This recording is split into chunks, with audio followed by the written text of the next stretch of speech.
এখন জ্বলছে কিন্তু জনগণ ঋণের দায়ে ডুবে আছে। ওই যে আবার ওখান থেকে প্রশ্ন করবে যে আপনার সময় তো ব্ল্যাক আউট হয়েছে, এখন তো লাইট জ্বলে। হ্যাঁ, আমি মনে করছি সেই সময় ব্ল্যাক আউট হয়েছে, আমি আমার জনগণের উপর কোনো বোঝা দিয়ে যাইনি, কোনো লাইবিলিটি দিয়ে যায়নি।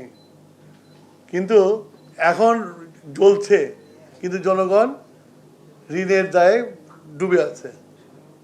কথা বুঝছো? তো আমি মনে করি যে কষ্ট করে থাকা ভালো ঋণের দায় না নেওয়ার চেয়ে। এখন আমরা ঋণের দায় নিয়ে বসে আছি।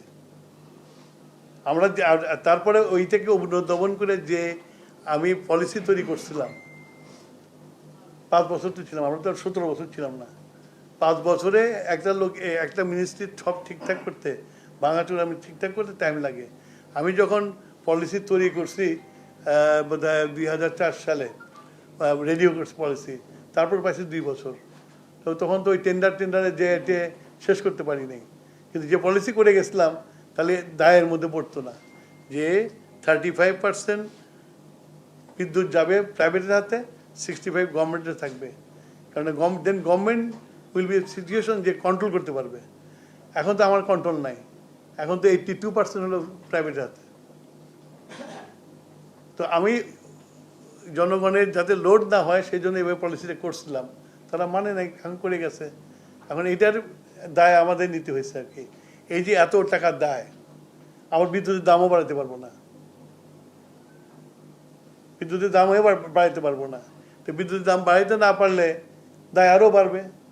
তারপরে IMF এসে একটা চাবি দেবে আমাকে, তখন বাধ্য আমাদের বাড়াইতে হবে।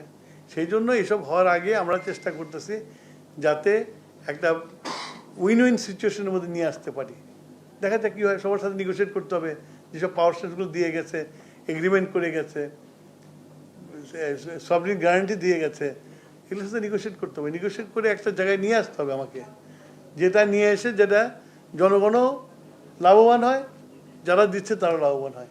এই দুইটার মধ্যে একটা আমাকে সমঝোতা করতে হবে।